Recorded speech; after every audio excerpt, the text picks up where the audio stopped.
to call the City Council of Essex Junction meeting for September 13th, 2023 to order. Do we have any agenda additions or changes from staff or council? I do not. Anyone? Nope. Hearing none. Elaine's here. Sorry. No problem. Just started.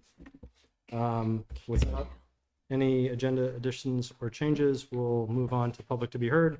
It's the portion of the meeting where we have conversations with the public on items that are not on the agenda for the evening. Is there anyone in the room that has anything they want to talk about? Diane, come on up, please.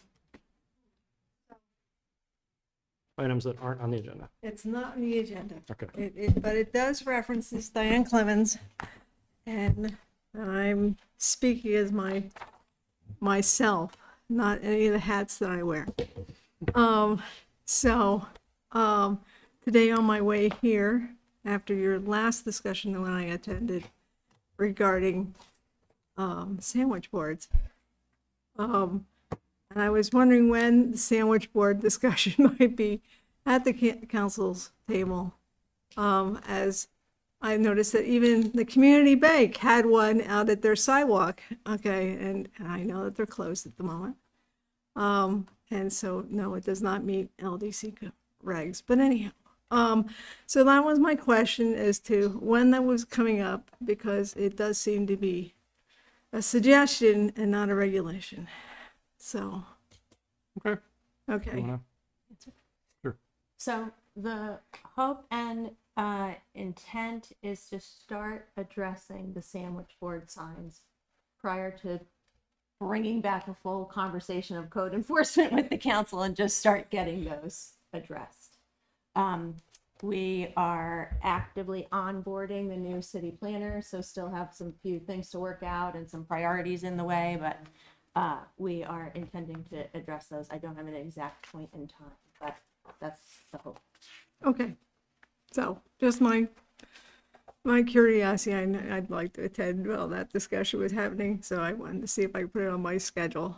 But yes, thank you. Thanks. Is there anyone else in the room? I see Annie Cooper online on Zoom. Annie, if you want to unmute. Hello. Hi, can you hear me? Sure can. Great. I just want to reiterate politely and respectfully and with great care for community and yourselves that I am hopeful that your pace and the pace of the growth will feel. I have this analogy I want to make, but it's probably not kind. But I had made it once before about the budget, and it's not kind, but I don't really mean it either. But it's the best, most succinct way I can get to my point. Is it feels like a startup that's going too fast, and I don't mean to sound like I'm going to start wearing a T-shirt with a train on it that says whatever this T-shirt said. I don't mean it like that. I appreciate you know what I'm talking about, Andrew. What I'm saying is just please just keep checking in with each other and with things that are happening as the speed goes. Just keep it in check, keep it slow, and make sure that your eyes are on all this stuff so that we don't get that you're not surprised later when you turn around and wonder. That's all I'm saying. And I know I already said it, but I just wanted to say it again. Thanks for listening. All right. Is there anyone else online that had anything they'd like to share with the council this evening? Not seeing any, so we will move on to the first business item, discussion and consideration of GOP Civil Board of Authority additions request. Kind of butchered that, sorry. Okay, so we've got Susan here, and we've got a memo in your packet describing this request. So essentially, the Civil Board of Authority, all of the Justice of Peaces are Democrats, and so there are no Republicans on the Civil Board of Authority. So there is a request from the Republican Party to nominate 3 folks, and this is in line with the statute that's referenced in the memo. Our understanding of it is that there's not a opportunity to not appoint these people. The statute clearly says shall appoint. And these folks would be on the Civil Board of Authority for election purposes only, not for the other roles that the Civil Board of Authority has. Okay. Does anyone on the council have anything they'd like to add or any questions? No? Amber? No? Anyone in the public have any comments or questions, understanding that this is state statute and that this is a largely perfunctory rubber stamp that we're providing here for the state? Diane, come on up. Can you come up? Thanks. So my question is, for, as an elected JP, I have an elected term limit. In other words, I have to only get elected every 2 years. How long is this appointment for? I didn't see that in statute, so I'm. Good question. Susan, you want to take that? I did have an opinion from the Secretary of State's office, Director of Elections, that said it should probably go to the next term of the elected JPs. And that's, forgive me, 2 years. So it would 2 be, years, yeah. Next it would be, These terms started February 1st of this year, right? When they went to, yeah, you're elected in Yes. 2022, February 1st of 23 to January 31st of 25. okay. All right. Is there, I get back to Zoom. Is there anyone online that had any questions or comments on this item? Raise your hand on Zoom. Risa? Thank you. Since we have one opening with Bernie's very sad passing, will having 3 temporary appointed JPs for election purposes put them towards the head of the list with how the governor chooses to fill this open position? Thank you. I don't know if I could answer that, but I believe the party of the person that Right. Vacated the position, it nominates names to the governor to replace that person. whether the governor follows that or not is up to them. And the last time around, they did not when we were appointing for the city. But I don't see any reason in this case why.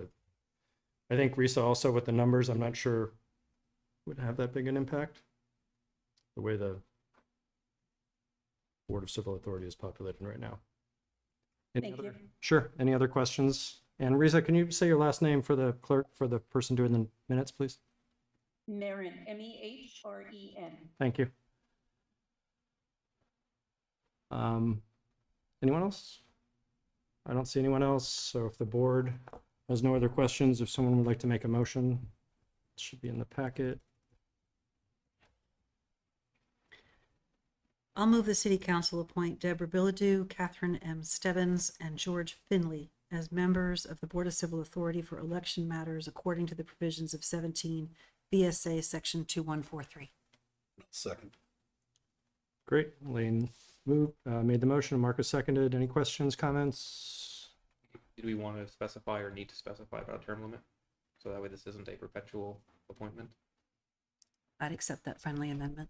So say for the current term of, Ending January 31st, 2025. okay. All right. Great. Anything else? No? All those in favor say aye. Aye. Those opposed, nay. Motion passes. Great, thank you. The next item is discussion and consideration of authorization of construction manager award for 2 Lincoln renovation with ARPA funds. Thank you, Susan. So let me share my screen. And both John and Harlan are on Zoom, so they are here for questions as well. The 2 Lincoln renovation. We last we talked about this was the end of April, and the next steps were to move forward to get a construction manager hired so that we can get the best and most accurate look at the budget, the plans, and the schedule. So we can have a good handle on what that actual dollar amount is before we decide whether to move forward or not move forward. We had a RFP out. In John's memo that accompanies my memo, he describes that process, and ultimately we had 2 folks bid on it, Stewart Construction and Breadloaf. The lowest bidder is Breadloaf. They also have done a lot of municipal work. We would be in great position if we went with either company. So that's an excellent position to be in. But Breadloaf was the lowest bidder, and so that is the recommendation that we've got in front of you. Also, the memo just describes that what the sort of next steps are going forward. So we bring this the construction manager on board, and then essentially over the next couple of months they take a look at the budget. There'll be 3 versions of this budget before they get to what's called a guaranteed maximum price. That's the point that we sort of move forward if we are comfortable moving forward with bids for construction. So the hope is to be able to move this forward over the next couple of months, and then we'd also have a better handle on exactly what that schedule of construction looks like. In the RFP, we put out that our anticipated, though completely subject to the construction manager's knowledge and supply chain issues, is that we would start construction in January, ending in August. Both of the bidders thought that, generally speaking, that time frame is somewhat workable, but we'll see how it goes. We really talked about there are some big ticket items that really might dictate when we can expect to get that item. I'll say the elevator as one of those things. And then once we sort of know when that is in place, then we kind of back up the actual schedule to the start date. Okay. So the way that the cost works for the construction manager is complex, I will say. What we are absolute guaranteed number amount is how much they've identified this pre-construction work is going to cost us. This is over the next couple of months working to get to that guaranteed maximum price. For the Breadloaf proposal, that's $5,000.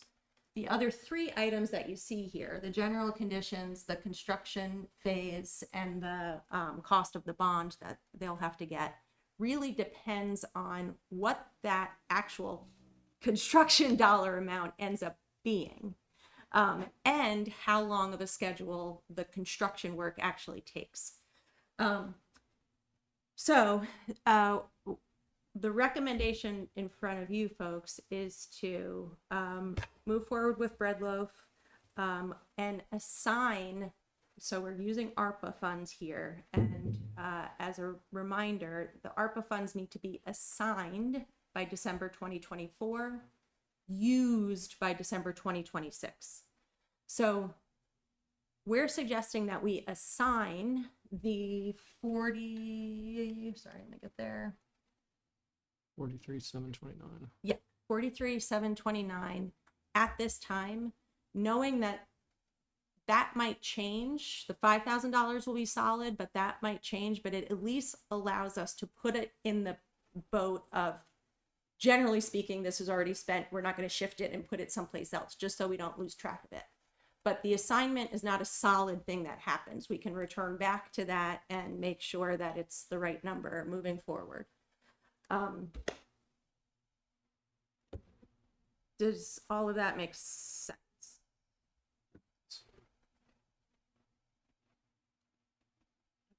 Okay. Any questions, comments? Can't see Amber. No? The only two things I had, one is exciting that we're making progress, and so it's great to be at this point. And then the other thing, I don't need it answered today. I don't want to take the time for it, but just as a curiosity, when there were 7 people or companies invited to bid, and ultimately only 2 ended up submitting a bid, and this isn't the first time I've seen this kind of thing within the city happen. I'd be curious if there are things within our purchasing policy that might be impeding our capability of getting competition for the bids. And so I'd be curious if there would be some kind of reflective exercise later on with those who did not bid as to figure out why.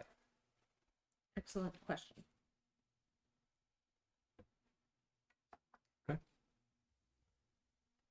Let's see. Is there, well, there's no other comments by council. Then I'll open it up to public. Anyone in the room who, Diane, any questions, comments? How about on Zoom? Is there anyone attending on Zoom tonight that has a question or comment on this topic? John Alden. I can comment on the last comment there. I did hear from several of the prospective bidders that they were simply too busy. They may have received additional work during the period between when the RFP went out and they showed interest and when the bids were due, and they just simply did not have the capacity to continue to consider this project. That's fairly common out there right now. It also applies to the subcontractors. So I think the fact that you're hiring a CM early in the process to get you drumming up interest amongst subcontractors and get this project kind of out on the street and known to potential subcontracting bidders is a really important part of how you can keep your hands on this project in this construction climate. So I feel pretty good about the whole thing at this point. Great, thank you. That helps. Annie Cooper. Thanks, Raj. I am a huge fan of John Alden, and I'm a huge fan of the fact that we're renovating to Lincoln. I feel that on the one hand, apparently we had 57 applicants for the city planner job, and now we're only looking at 2 options for, it's just confusing to me. I feel like maybe we could go back out with it again, or it just feels like a little bit of breaks, a little bit of wait a second, and it just, it's a lot. Thank you for letting me talk. Sure, thank you. All right. So, once again, if there's no other comments, let me just double check. Nope. The council doesn't have anything else. There is a recommendation on page 7 at the bottom. Sorry, page 8. I'll move Both. I'll go ahead and move that the city council award the construction manager bid to the Breadloaf Corporation, assign $43,729 in ARPA funds for this project, and authorize the city manager to move forward and execute a contract with the Breadloaf Corporation for construction manager services for an amount not to exceed $43,729 plus a 5% fee, including legal review. We have a second, and Marcus seconds. Great. Any other comments or questions? Seeing none, all those in favor say aye. Aye. All those opposed, nay. Motion passes. Great, thank you. Moving right along. Discussion of engagement goals for the council. Ashley's here. Ashley. Thank you, John. Sorry. Sorry. Didn't mean to not thank you earlier. Thank you. No problem. And Harlan, thanks for joining. Hi, Ashley. Hi. Thanks for having me tonight to finish our conversation. Back in August, we had this conversation where we brought up communication engagement for the council. And one of the tasks that you tasked me with was to come up with some 6-month engagement goals for the council. During that discussion, Elaine also brought up a report from the Essex Planning Government Project to look at.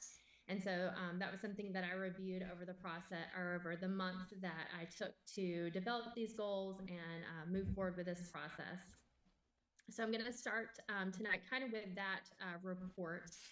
Within that report was a participation matrix. It is a spectrum of public engagement. This is an international rubric. And the idea of the spectrum is to employ varying levels of engagement for the diverse needs and desires within the community. And so that engagement spectrum is included within the packet for you guys to view. This spectrum basically goes from an information at the very beginning all the way to empowering our residents to really take the decision and leadership of a project. Within any good rubric or spectrum, all what you need to do is consider how this is being used. And some of the projects that we have within the city, this makes an excellent engagement tool to use and to kind of get us on the right path of level of engagement.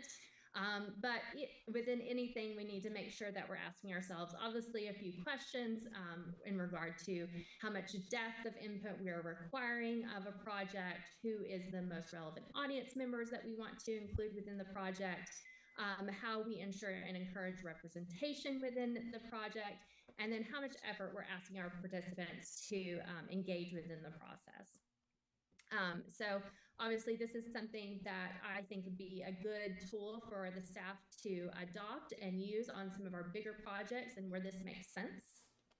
So we can go into that in more detail if we need to, but I'm going to keep on tracking ahead and move on into the next section where I feel like is our draft goals.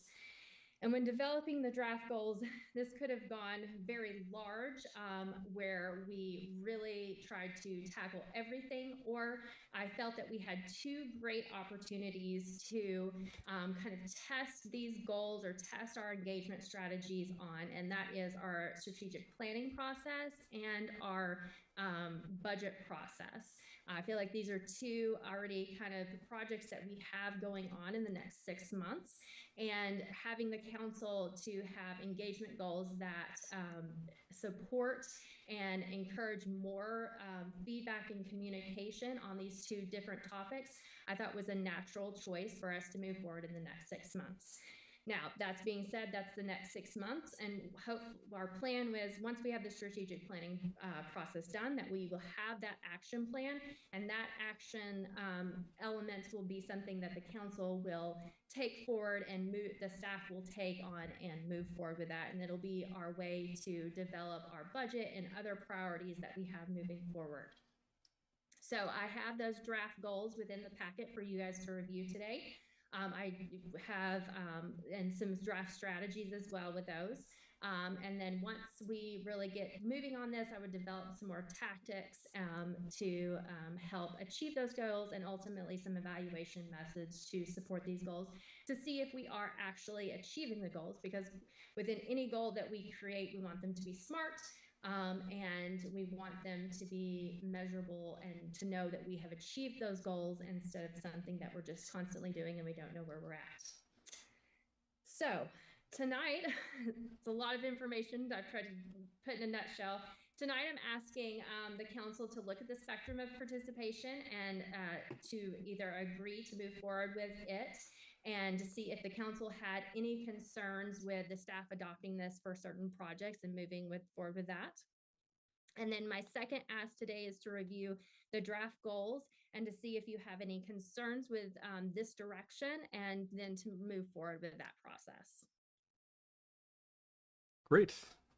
Regina, can we scroll down so that the video can show the page with the goals on it, which I think is after the rubric? Oh, right there. Yep. I don't know who's controlling the PDF, but it's not on. Oh, there they are. Okay, great. Anyone? I'd love to start if that's Great, okay. go for it. Um, Yeah. I really want to thank you, Ashley. I'm looking at you on Regina's computer. Really want to thank you for addressing our concerns about communication very rapidly. And I know I just introduced that, reintroduced that communications protocol last meeting, I think, maybe 2 meetings ago. That was recommended in 2015. And it really makes me happy to see that it's now before us as a decision. I think the spectrum that you have in the packet from IAP2 is very, very similar, and I'm guessing is a little more updated, and I think it's a great recommendation. I will be really excited to hear, once, assuming the council adopts this, that the staff have started using it, and I'd love to hear down the road how that's going and what kinds of decisions and projects and communications it's being applied to and how it is working for you. This is very new for us, and I'm really excited about it because it is a protocol for everyone to follow. So every department can communicate in a similar way using this rubric. So really want to thank you for taking this seriously and for helping us accomplish the 3rd out of 4 goals from the Essex Governance Group report that came out 8 years ago. So 8 years ago, the village trustees accepted that report, acknowledged the importance of the recommendations, and it's taken us a long time. We've already conquered 2 of them, so it's great to get to the 3rd one. So just want to really thank you, Ashley, for that, and say that, for one, I think that we should absolutely adopt this. Great. Thanks. Anyone else? Andrew. Sure. And make Thank the you. choice. Thank you. Actually, this is fantastic. Happy to see this coming back. Been there 8 years ago. It's great to see. With the protocol, the rubric, that sounds great. Love to see staff utilize that. With the goals, I might ask that maybe we try to achieve a little bit more of a difficult goal, in that we try to reach more than 2%, feeling very knowledgeable about the budget. It's nice to make achievable goals, but I think we can do a little more than inform 2% of our community, or those responding in the survey. The only other thing I just wanted to add as well is, with that 3rd goal of switching to an enhanced town meeting / Australian ballot hybrid, I don't think we actually achieved that. My understanding of what that goal actually was is that we have a group of people who come out to a town meeting, inform them of the process, inform them of the budget that's being presented to them, that gets debated, and then later on that gets voted on based upon the decisions that happen at that town meeting. Yeah. We haven't done that. That's true. At the time, it was something we had aspired to, but Right. technically and statutorily, it wouldn't work. So Right. but we did move the budget to the ballot, Yes. which was a community goal. Just the first name of the first group. BTB. Yep. Yes, B2. B2B, B2B. B2B. Yeah, and I think to take off on that, not to jump in front of you, Marcus, with comments, but I think we're starting to talk about something where we try to approach that. So we push up into the process more of the community dinner and participatory process, where we can actually try to emulate that conversation and take suggestions, and Right. so that the board has time to then go back and see how they may be or may not be incorporated into the final product. It then gets presented again and voted on. So, much different process. Not that there wasn't opportunity to participate in the budget process before, but this is much more intentional. So that's an idea being floated right now, I think. Anyone else? Did you have anything else? Marcus? So Ashley, I have to agree with the sentiments that have already been shared. Very, very thankful for the work done here. I do know, in hearing from some people about our previous conversations on this, I was a little surprised, but a little hopeful in the fact that what you provided was not just something that covered the next 6 months, but covered, I think, which is going to be a long-term strategy for communication and engagement. My concern comes in with the goals. And again, I want to, and I know this gets beyond the strategy to the tactics, but I want to be really clear about, like, again, when we're putting this measurement in place, and I agree with Andrew, achievable goals, great. Hopefully we can do better than just 2%, but I want to be clear about how are we really able to measure this? What are we going to use in order to measure this?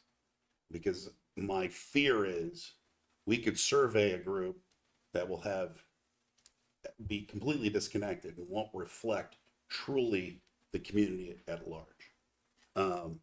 So that's one of my concerns.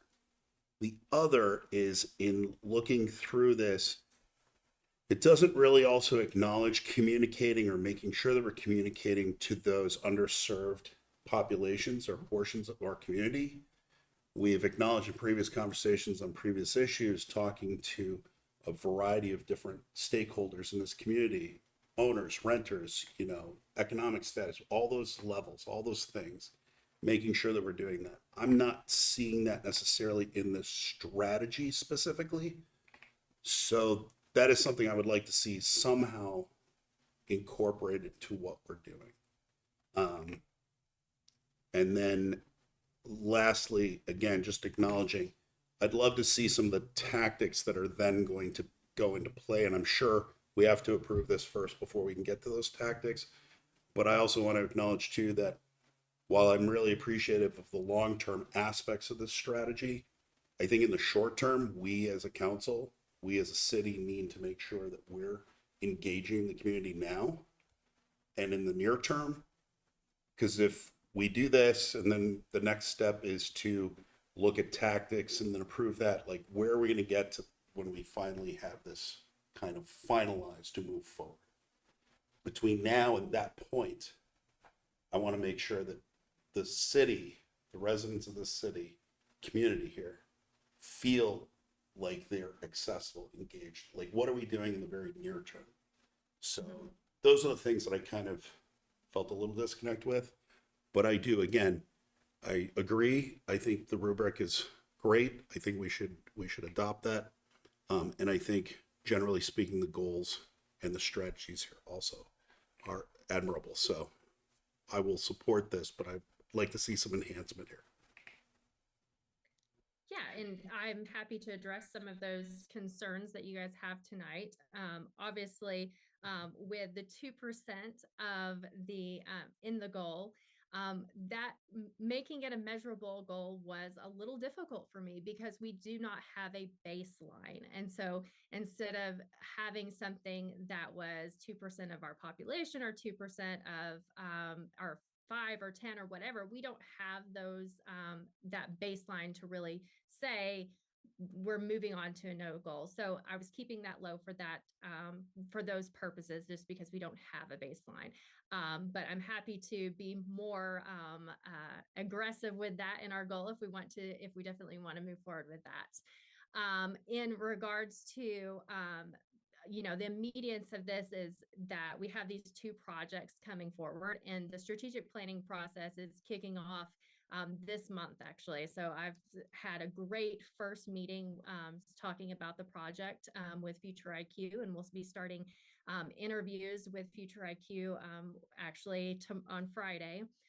And so we're starting that process, and part of that process, I feel like we will be discovering who those groups are and engaging with those groups within the strategic process, which will also help us when we're moving forward with the budgeting process of already establishing who those people are. Because at this point, we can say renters and but we don't have those, we don't know for sure who those people are and who those contacts are. And part of our process within the strategic planning is defining who those people are and getting them to the table and getting them to meetings.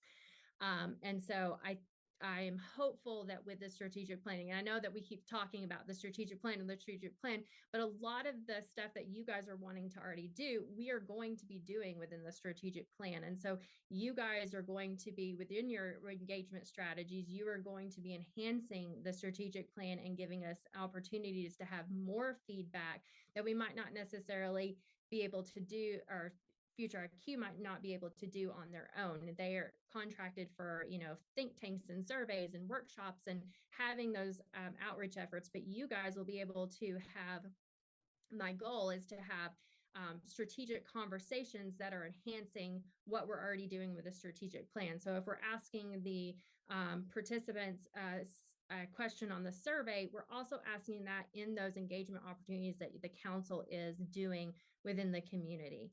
And so it's going to be a way for you guys to bring more data and more information and more voices to the table that we might not have reached within us if somebody doesn't want to answer a survey, or they don't have an opportunity to come to a workshop or to a focus group.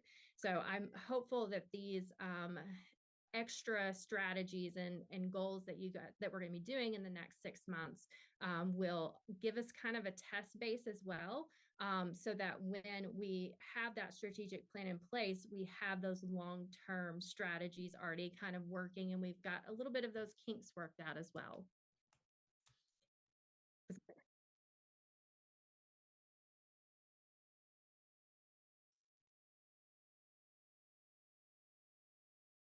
Elaine wants to jump in too. In goal 2, just a couple little things. In goal 2, the audience is voting residents of Essex Junction. Just want to modify that a little bit and say we're really not limiting this to voters. That is not a big deal for me. I understand where you're coming from on this. I think it's something we all fall into. So it's just that.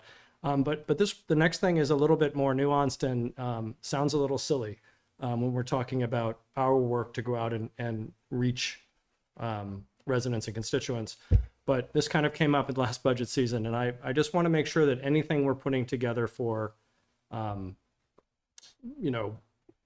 essentially volunteer positions, we're taking into account what the barriers are for those that we want to receive our information and we want to engage with, but we're also keeping in mind how we're doing that in terms of who is stepping forward in our boards and committees to do the work. So if the solutions we come up with require more time, effort, commitment, are we really reducing barriers for service in that way? So it's not something we have to change on this at all, but it's one of those things that I just want us to keep in mind as we do this work. And as people see us doing this work and they ask us to do this work, it's not just us, it's all of the boards and volunteers in the city, and frankly, staff workload, that we're keeping in mind reasonable expectations and managing those, so that people from all of these groups we're trying to reach feel like they can serve in these positions without being overly burdened by time and everything else. So that was a long-winded way of saying, I just want to make sure when we do come up with these things, that we're thinking of the people that actually have to do the work. And right now that's us, and we're all here to do it. But, in the future, hopefully there are different people. So anyway, that was it. Thank you. And Elaine, I think you wanted to jump in again. Does Amber have anything to say first? I didn't see her hand up yet, but I haven't looked in a minute. Amber? She just shook her head. No? Okay, sorry. I just have a thought about establishing one particular baseline that might be helpful, particularly around the fact that we no longer have the opportunity to amend the budget from the floor at town meeting.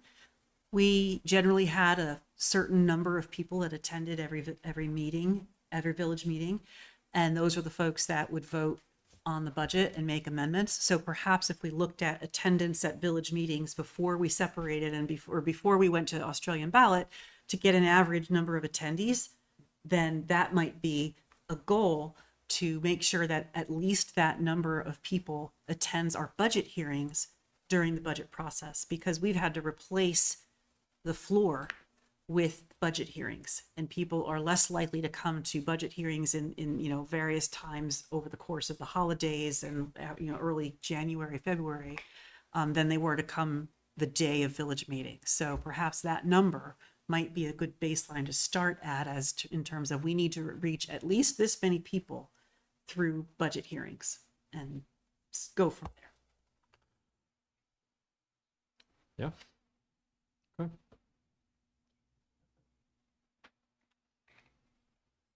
Anyone else? No? All right. So once again, we'll start in the room. Is anyone in the room have no? Okay. And on Zoom, does anyone on Zoom have a comment or question? Giving my Zoom a second to catch up. Annie Cooper. Clearly, I'm feeling like my old self. I'm sorry for participating so much. I love Andrew's suggestion about having there be some time between when people can discuss the budget and changes that can be made. I am all in for that. I'm thrilled to hear that. Elaine, brilliant about a number being the number that to start with, at least that we had in the room for that. That's great. And if we could have the same party atmosphere, we can assign Andy Kolovos to that if we wanted to. And my question is for Ashley, but I'll say it through Raj, I guess is the way to do it. Ashley, you're great. This is a great, huge fan. Is there space inside this rubric for I'm thinking of the word stumbling blocks. Like if there's a component of people who don't want something that they're being engaged about towards like let's say you're talking about you're gonna maybe the sandwich boards, maybe there's a whole pile of people that really want the sandwich boards and now they want to rise up about the sandwich boards. Is there space inside the rubric for how that can be and not just have it be, oh, we heard you, but then you guys do it the way, you see what I'm saying? Thanks. Yeah, no problem. And Raj, is it okay for me to jump Sure, in? go for it. Okay. So within the rubric, obviously all those different levels have different ways that we're communicating within the public and how we're getting the feedback from the public. And so some of those are that we're getting input from the community, and then we're showing how their direct input has influenced our decision. And then there's within Empower, it's more of a direction to where we're putting the full like decision making power in the hands of our residents. So that's more like citizen proposals and community run committees is where that kind of Empower section goes. And so it's kind of the higher tier level and then more forced towards the residents taking that on. And kind of coming to us with their proposals. I feel most of our projects will determine where we lay on that based off of asking those initial questions that I discussed, but also basically how much feedback that we need from our residents. So the involve and collaborate is really where we're doing that back and forth conversations, and where we're actually trying to show where their feedback is being enacted in the policies or ordinances or the project that we're doing. Does that answer your question, Annie? Yeah, not only does it answer it, it sounds really great because it sounds like what you're saying is that you're so thorough. I already know for a fact. So it sounds like what you're saying, and I'm like teary-eyed. It sounds like what you're saying is when the feedback comes back, it's not just, yeah, and then everybody just keeps going. You're saying that you will gather the feedback and then reveal the feedback to the public, and it doesn't to everyone, not just the people who did. I see. And then that would then dictate forward motion. I am thrilled. Thank you for your time and thank you for your professionalism and for answering me. No problem. You're very welcome. Comment or question?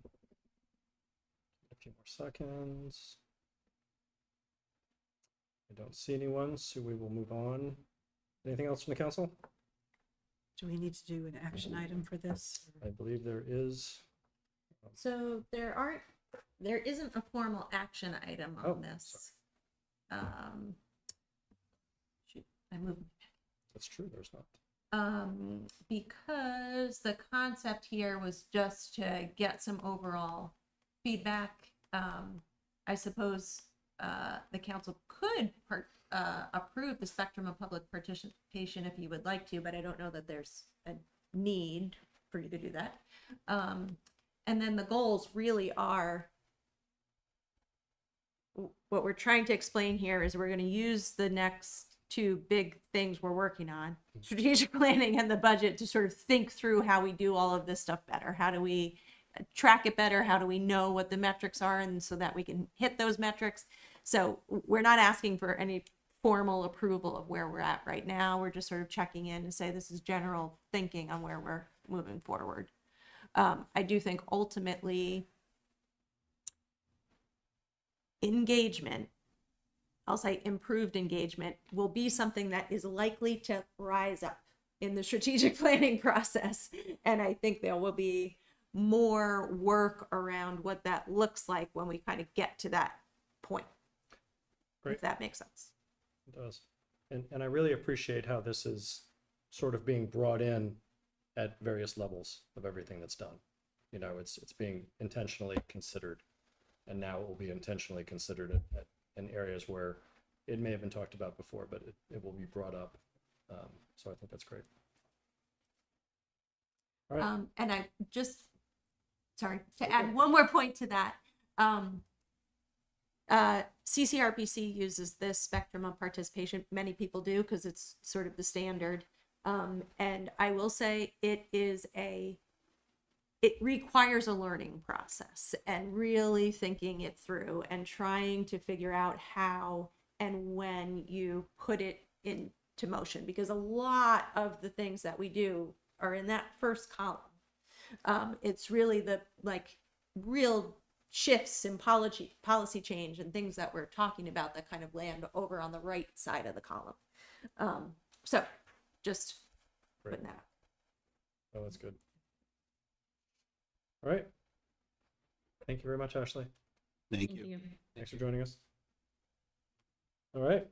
Moving right along, 5D, discussion of FY25 budget goal setting. Okay. It's that time of year. So let me share my screen here. Isn't that the official sign that summer is over? Fun season has begun. So first off, the first part of your memo here is really just pointing out that this is a tough conversation for you folks to have, just right off the bat every year without a whole lot of background. This is what we've done. This is what your goals were. This is what's been achieved, and sort of working through a process to then be able to begin this conversation for the first time for FY25. So just know that I recognize that. I understand that. It's the reason why we're doing the strategic planning process, to attempt to start that whole more cyclical, well-oiled machine moving forward. So knowing you don't have that, what we've got in here is Starting from nothing. Let's just get that right out. Yeah. Is the schedule, just so you know, over the coming months. We will be sending out the budget packet to department heads tomorrow, so that we can start building this budget with the goal of getting it to you folks prior to Thanksgiving, and setting your budget day in that first week of December. So Jess will reach out to you to try to figure out exactly what day that is. But the hope is, from our end, we will get you that budget so you've got a good amount of time, not just like the Friday before whatever that that'd be date great. ends up being. Can I ask a quick question on the packet that you're sending out to the department heads? So what is included within that packet to the department heads? What is the ask? Is this the initial ask of numbers?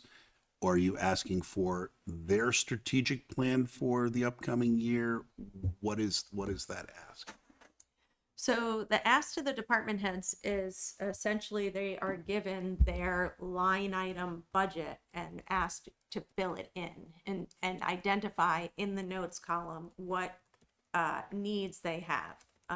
So if something is going up, they've added in a number for FY25 that is significantly different than what that number was in FY24. We're also asking for them to identify why.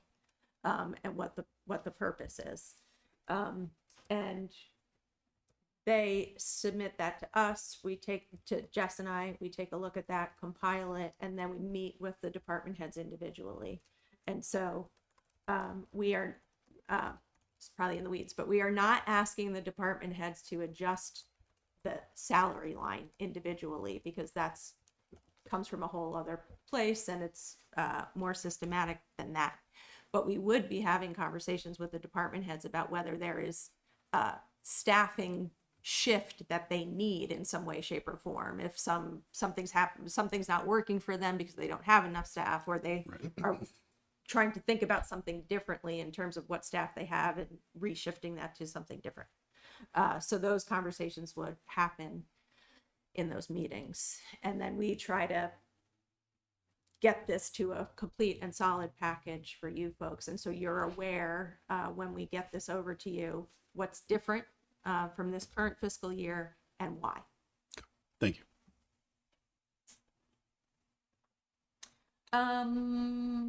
Okay. Also just wanted to point out here in the schedule, we've talked about this already, maybe in 2 items tonight.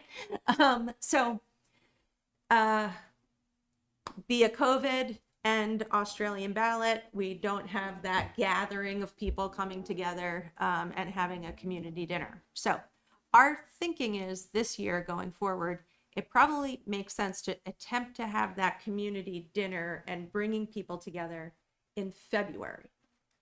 Because that is the point in the process where we could hear feedback and actually attempt to incorporate it into the budget.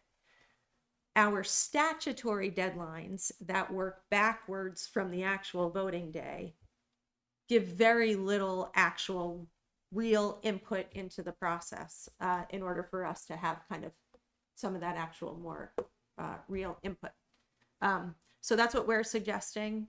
The one slight downside is that we are going to be putting out a budget, asking people to come and talk with us about it. And that will not be the same budget that is on that ballot. Just so folks know, there is some iteration and some changing, which is the whole intent of us having the conversation that much earlier on. But just so folks are clear on that. I do. Go ahead, and I'll come back to that. Sorry.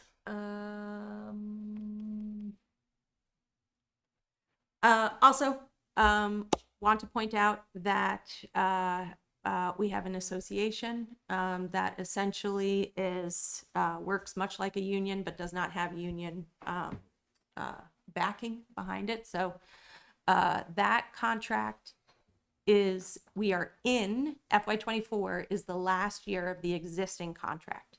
So in November, we will start the negotiations for the next contract. Right now, we have a salary study that's getting done that can help give us some real data into that process. And then that is really going to be a pretty big piece of the puzzle in terms of what that salary line looks like. Okay. And I think that is it to point out. All right, well, I'm going to jump in with a quick question about something you just talked about, which was the potential February community dinner. So should we decide to mail ballots again, that adds 30 to 45 days. And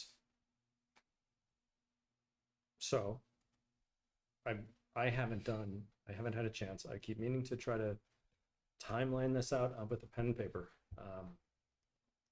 We don't have to figure it out tonight. I'm just wondering what that does to the February dinner. You know, again, we don't have to figure it out tonight. I'll just say quickly, it doesn't really impact our schedule very much, the mailing of the ballots versus not mailing of the ballots. I guess I'm asking in the context of making sure that once somebody gets their ballot, the final budget has been both set and explained, as opposed to set with the 3 weeks later the hearing happens. You know what I mean? Like, yes. I want to make sure we've done all of the big work we're going to do, all the big outreach we're going to do. We may still have some one-on-ones or coffee things or here and there, but we won't even have done the statutory one yet, right? Because that's just going to be one we do the dinner and we do another thing. We're not going to go to cater the last one. So anyway, it's a bit of a wrench in the works. So I didn't mean to interrupt necessarily, but it's that silly piece of, I received the budget and I've had the opportunity to know what I'm voting on. I'm just not gonna, Yep, it's the timing of when your ballot's going to arrive in the mail versus when that newsletter is going to arrive in the mail. And we will take a look at that again to see if we can adjust or do anything different to that, how that is happening. yeah. Because that's the real challenge. And we're getting 3 different things printed. We're getting the ballot printed, the newsletter printed, and the newsletter printed. Annual report, you mean? Annual report. Yeah, sorry. I don't know what even I just said. But and those are just, I think there's some room of the logistics that we can help get that straight, I think, but I'm not going to make any promises because we've got to look at that a little bit better. But I know that is definitely the goal, that we don't want the ballot to arrive before the newsletter. Okay. I just wanted to say that. We don't have to get into it too far tonight. Thanks. Yep. I mean, I think, in terms of, we can go around the room. I think in terms of budget goals for me, I started to make a list for myself, but I do want to wait and sort of hold my mental capacity on that until we see the salary study and start getting an idea of really how much wiggle room we have. So I have a number in mind that's not very high in terms of how any increase that this budget experiences, and I think that I'm guessing that the salary study is going to mean we need to raise salaries a bit, just based on the climate we're in, and I don't know how much of that's going to eat away at my personal comfort zone. So I think my comments right now would be more around process and what that process through the development looks like. I don't think that's what we're talking about tonight. So I'm still trying to figure it out for myself, and I don't know if it's not incredibly helpful. I guess the one thing I would say that I really do want to see is perhaps some investment in trying to think of the right word, training, municipal team building in the staff, within the staff, and I could get much more specific around that, but I'd like to make sure that we have room for some fairly specific kinds of training and opportunities to build cohesion and efficiency within the staff, and really, because we have a lot of new people, there's been a lot of change, and there's been a lot of upheaval for the years leading up to this that current staff have dealt with, and I think it would, it would do us all well, especially them, to invest in bringing them together and certainly help in retaining employees right now. So that's all I have right now. Anybody else want to go?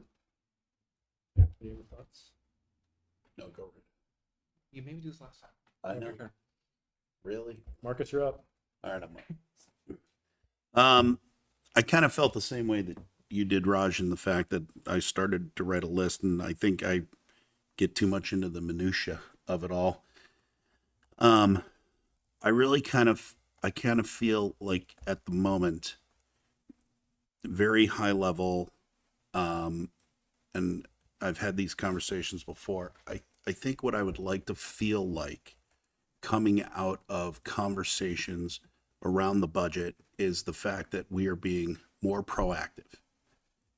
I think a lot of times I think we're still in some ways digging ourselves out of a hole because of COVID, because of the transition from the government we once had to the government we are now. I would like to feel as though we're being more proactive. I think as a community member, I always felt like observing what was happening in the city, that why haven't we fixed that pothole? Why haven't we done that? And you stand back as a resident and you start to question whether or not, are people paying attention to this, or what are we waiting for? we're just waiting for the truck to fall in that hole, those kinds of things, right? So I think I want to feel like, and I don't think we're necessarily going to hit that in a budget, but I'm just saying as a feeling overall, I want to feel like we're being proactive. The other is, again, I want to make sure that we have the right tools in place, whether it's potentially software, personnel, whatever it may be, to make sure that we have accessibility from our constituents, our residents, the business community to this government. So that whether they're observing us here in a meeting, that they can hear us, they can understand us, they can feel like it's easy to jump in and participate, all those kinds of things. I want to make sure that we're doing those. I think some of these things will be solved with some of the projects we've already been talking about, renovation on 2 Lincoln and things like that. But generally speaking, I think that's my 60,000 foot level view of it at the moment. Yeah, I'll leave it at that for now. I think I would like to see, I can't wait to see the numbers so that I can start feel better about where the feedback that I want to get back. Oh, okay. I'm just looking inquisitively, not assigning if you don't want to go. No, Andrew was doing it too. He's doing like, go ahead. I do want to acknowledge that Marcus is the newest member of our group, and so we do have the privilege of knowing how this budget works and having years of experience on it. So I just want to thank Marcus for being so game as to jump in, and all of your questions are important. So please don't hesitate to make us come back to the beginning to help you understand how we do this. So I want to make sure you don't feel like we're like leaving you behind. Thank you. Can you just please include me in that too? I'm just after 4 years, I'll hold somebody's hand. Like Raj, I am curious about the salary study. And the other thing I'm waiting for is the healthcare percentage increase. In general, I've noticed over the years that 85% of the budget is completely beyond our control. And the rest of it is what we can play with. And so that's very limiting. And that was true when I was a library trustee. Like it sort of starts with the departments and goes up to the city, like, the 80%, it's like hard to touch a lot of that. So I don't have specific, like, I want us to do this or do that. I do have two things I want to propose to ask the voters for FY26. And I have two just kind of policy things. I want to make sure that we do that sidewalk line item in the capital plan. Mm-hmm. I just think that is a very smart way for us to go, and I'll make sure that we separate that out. I know that we're starting this conversation, but I want to make sure there is a policy and a process for how we allocate the lot. So the local option tax revenue is starting to add up. And our neighbors in Williston recently shared that they have a $9 million pool of lot funds. Now, we certainly won't approach that anytime soon because they've got lots of other retail, but it adds up. And I want us to make sure we have a policy in place for what we do with that money that's super transparent and that is not like a Christmas list. Like, we're going to do this with it and this with it. I'm hoping that it is strictly used for capital, because that is what we told the voters we would do with it, and economic development. And then that there are specifics around what economic development means. Does it mean banners that hang from the light posts? Does it mean flower gardens? Does it mean revolving loan fund for storefront improvement? Like, there's lots of ways that can be used. I just want us to be super specific and have parameters for that. The two things I want to ask the voters in FY26, and this is up to us to decide whether to do this or not. When we were residents of the town of Essex, they had voters in the 80s did this wonderful thing where they specified that they wanted 1% of their tax dollars to go towards nonprofits that serve residents. And the town is continuing to do that. It is an excellent thing. It's a really great way to spend a lot in an aligned way with our values and to ensure that our residents are being cared for by the services they need. So I would love to ask the voters at this upcoming town meeting whether next budget in FY26, we could start allocating 1%, which I know has budget impacts because we would need to raise to meet that. So it's a conversation that we need to have as a community, but I think it's our values and we've done it before. So just when we were part of a different municipality, it's very important to me that we at least have that conversation. Those services are not going to pay for themselves. So, and the last thing I want to ask is, this is something that I have toyed around with. Some of you have heard me talk about this before. I would love us to talk to the voters about participatory budgeting. I would like us to set aside a pilot test amount of, I don't know, $10,000, whatever, and put some very small parameters around it, and then let the public decide what the public wants to do with that money. And I think that if we pilot it and we test it out and we work out the kinks, that it can become a significant way that the public can be involved in the budget that's really engaging, really meaningful, and impactful, and is not up to the council, is up to the voters. So that is my wish list for FY24. I think there are some communities doing some of that with ARPA funds Yes. right now. CCRPC is trying to do that. And it was interesting to me to think about lot funds, a portion of lot funds. For Yeah. that. Yeah, no, I think the 1% is great. I was thinking of phasing it in, depending on how things went. But yes, I think it's absolutely worthwhile. Thanks. Andrew, Amber, go for it. Well, for Andrew and Raj, you hear this every single year, so Here we go. we always focus on the expenditure piece of the budget and not so much the revenue piece. And so I always try to encourage us to look a little bit more specifically at like comm dev fees and stuff. I think we've had some of that discussion internally about, things like if an after the fact permit costs you only $50, what's the downside of, what's the implication of doing that? Yeah. And I'm not looking to make, significant amounts of money, but I do think we need to look at those in relation to inflation and what we've got in for costs for employees and stuff to be their time. So, and I hear you, Elaine, on the lot policy. The capital committee is looking at that, and we didn't have a meeting this month. Because we're still waiting for some sidewalk numbers from the engineers in order to be able to look at those numbers intelligently and say, if we have $500,000 each year, how much can we allot for sidewalks, because it costs X amount for sidewalks to be built. So we are working on that, and I think that's one of my goals as well, is that I'd like to see that drafted sooner rather than later, so we can hopefully use it to draft the budget this year.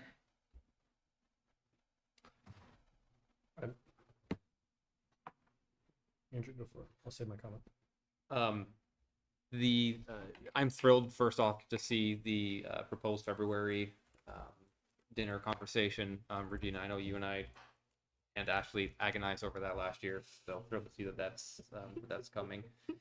One of the things I would love to see with the budget on budget day is also just a identification from departments as to how they would, or how they measure and define success, so that we can start to have that conversation in terms of how the budget does help to drive success and what that looks like for each department.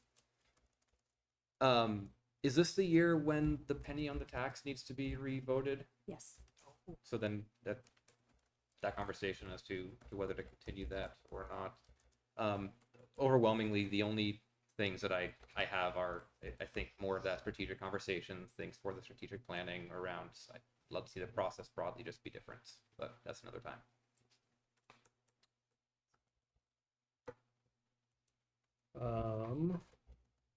Great. I did. Yeah, Marcus, I can't remember who reminded me to say this, but I did actually have something that has been on my mind since we made the IT transition this year. And we didn't do it this current year for budget reasons. But I feel strongly that we should consider it, and that is ensuring that our volunteer committee employees and I'll call them auxiliary employees, anybody that does city work has a city account to use, because they are exposed to requirements around record keeping and FOIA and all of the fun things that come with doing this work. And I think it's important that they're not using personal accounts that can be pawed through. One reason, but I think it's also professionalism, that we are reflecting the actual cost of the work we're doing. And that way we're transparent about how much it costs to do the work. So I realize we're a subscribed, contracted IT situation. Every head we add adds cost. So I think it's worth considering how we do that. But one thing I was thinking was maybe it is committee chairs, but they're still communicating with private citizen volunteers, and those communications are still open. So yeah, that was the one thing that I can't remember who said something that reminded me of that. But other than that, there's a lot of things that I'm considering, and right now most of them have to do with process and presentation in terms of how we engage and everything we talked about today. Can I add on to a comment you just made? Sure. And again, going back to my earlier statement about accessibility to the public, one of those things is I would like to see that all the committees are easily accessible and viewable, and because right now the city council, the DRB, they can be viewed on YouTube, they can be viewed by participating in the Zoom meeting, but you can't do that with every single committee meeting. And I think if we're going to, again, create an environment that is more open, more inclusive, and for people to witness the work that's being done, it should be as accessible as any other meeting we have. So I would like to see that kind of standardized across all of our committees as well.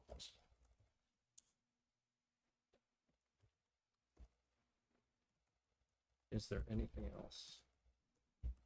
One other thing. Sure. I know I've talked with you about this, but starting that governance committee and ensuring that they have funds to actually engage the community. Yes. Yeah. Yes. Yep. Sorry, looking at you, Raj, but Regina. It's like a mirror. Just Yeah. I deflected. Just So for clarity, again, so that people understand, we have, by our own charter, we have to have this discussion in regards to our city governance. by the end of June 30th of 25. So with that, we have to stand up a committee, we have to do the work that's necessary in order for the community to be engaged and participate, so that a decision, a Right. vote and decision can be had on this. Not by that date, but the work needs to be completed and a report, I'll call it a report, produced, identifying the community's desire or ranking of the governance model, among other things, for the city of Essex Junction. Right now, we have a manager council manager form of government, where the manager is the administrator and the day-to-day chief operating officer for the community. We employ the manager employs everyone else. That's by design, it's by state statute. There are many other, that committee would also consider wards, neighborhood assemblies, all sorts of manner of existing or other creative solutions. And then the community we would get the report, discuss it, figure out how to move forward or not on what. And we don't necessarily have to wait until FY25 to start that. But I think with everything going on, it's likely to end up waiting until then. It feels like after we do our strategic planning process, that's like the next thing. And I think it's an important enough conversation that we may want to hire a consultant to help us with it. Yeah. And so that's kind of, where the funds are going to have to come in, Right. and stipends for participants and all that kind and there would likely be legal counsel. Definitely research, legal counsel. That is not as extensive as it was during merger separation charter creation, but not insignificant. So I guess we probably need to get an estimate on that. We definitely have numbers from what we spent on legal from those governance subcommittee days that I enjoyed. George. I can't imagine we would need That's level that No, many hours but- of an attorney's time. But they're going to need to. Well, and probably a lot of the answers they can get from VLCT and Secretary of State's office, so it's probably not going to be as. So that's what that is. But yeah. Right.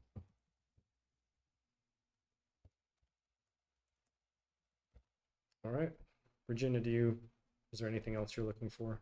No, this is super helpful. Anything you. you wanted to add to that at all, or? Not at this point. Okay.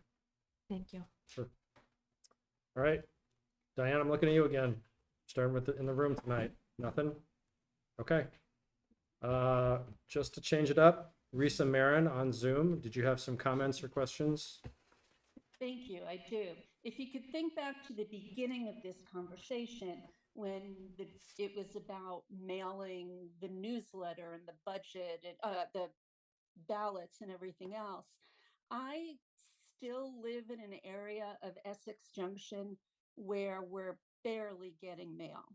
I feel I'm reminded regularly of how it felt when I was checking to see if I was accepted to a college, if I received my license.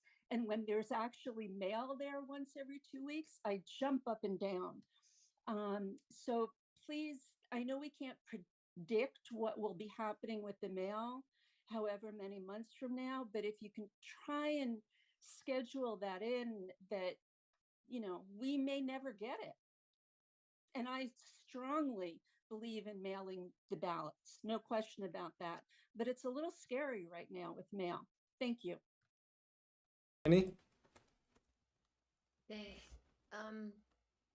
The tax on the penny on the dollar, great.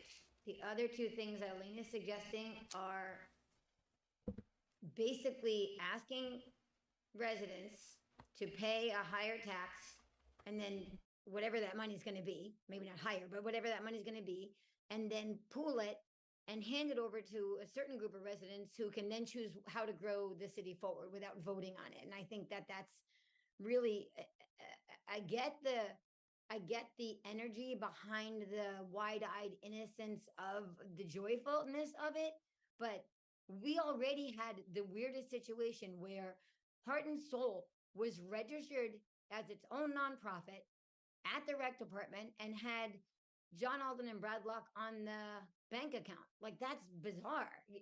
Again, all done in good faith and whatever, but we can't just keep, there have to be rules about money. There has to be voting about how budgets work. And you can't ask voters to pay their taxes and then take a pile of money from that and then hand it back to a group of residents and say, okay, you're a committee. You guys go do what you think is best with this money. That money has to stay where it can get voted on. Penny on the dollar at least lives at your table where you vote for it. Thank you. All right, so there's no action item on this. Great. All right, so the next thing on our business item is an executive session. So I will entertain a motion to approve the consent agenda. I move that the city council enter into executive session to discuss. Nope, we're Oh, doing the other thing first. oh, the other thing. Yeah, the Consent consent agenda. Yeah. Sorry. Comes Oh, out of my order, so. apologies. It's okay, but you can still move to approve the consent agenda if you like. Hashtag newbie. That just happened. Amber, I hope you saw that. Okay. Totally saw it. I'm going to move to approve the consent agenda. I'll second. Great. Seeing no discussion, all those in favor say aye. Aye. All those Aye. opposed, nay. Motion passes. Reading file. Don't have anything necessarily to add in the reading file. I've got a few things if you want me to go before. rest of Sure. the council. Go for it. Okay. So on the HR side of things, we are in a really good place with, even though we have incredibly low unemployment rate here, we're actually doing okay. The exception continues to be childcare workers for EJRP. And, you know, this is a massive problem all around. And actually, as I was coming in today, there was a episode on Point about it as well. Just know that that's out there. And we've got a library sub position that we're trying to fill, but otherwise we are actually, all of our positions are filled, right? How many employees do we have now? Oh, that's a good question. Not on the spot or anything. 60-ish? I have 55 still in my mind, but that's Right. probably not the right number. But I'll get back to you on that. Just curious, Yeah. not urgent. From EJRP, the summer ended on August 26th with 200 dogs hanging out in the Maple Street That was Park, so which is so fun. Dog Days of Summer event. Imagine. And then the school year began on Wednesday, August 30th. So each day we have 31 preschoolers in 2 classrooms at the EJRP preschool. And then we have 350 plus K through 5th graders in the Rec Kids after school program at the schools, elementary schools, and Maple Street Park. So lots of kids. Wow. 2 more movie nights coming up on Fridays at Maple Street Park. Super Mario Brothers on this Friday, the 15th, and then E.T. on the 22nd. Awesome. Then this is exciting. I mean, all these things are exciting, but from September 14th to October 24th, EJRP is going to be hosting Local Motion's e-bike library, essentially. So you can rent out an e-bike. I think it's typically for like a week at a time. They're fairly large investments, so it's a really awesome opportunity to be able to just test one out for a good week and like give it a run, see if it's something that can work in your commute. And so that is great. We have our Green Mountain Transit representative position is open because Andrew is stepping down from that. So just letting you folks know that we're going to have it on as an agenda item at the next council meeting, but just wanted to give folks a heads up on that. Then also seems like long ago, but CVE had about 100,000 people come through the gates for the fair. So really, really Wow. super successful. And thanks to all of the many folks who put that together. We continue with our monthly Junction City news, and the last one was on the fire department and what our model looks like, and just some other good information about folks who are interested in joining the fire department. It's a great opportunity, and if you want to check out more of that information, we've got that up on the Junction City News. Can I just say, I did watch that episode and I learned a great deal from it. I thought I knew a great deal about it, and then I found some new stuff in that interview. So I encourage people to watch it. It was very good. Right. That is all I have. Great. Anyone else? I just want to point out, the first meeting in October, I will not be present. I'll be out of town. Okay.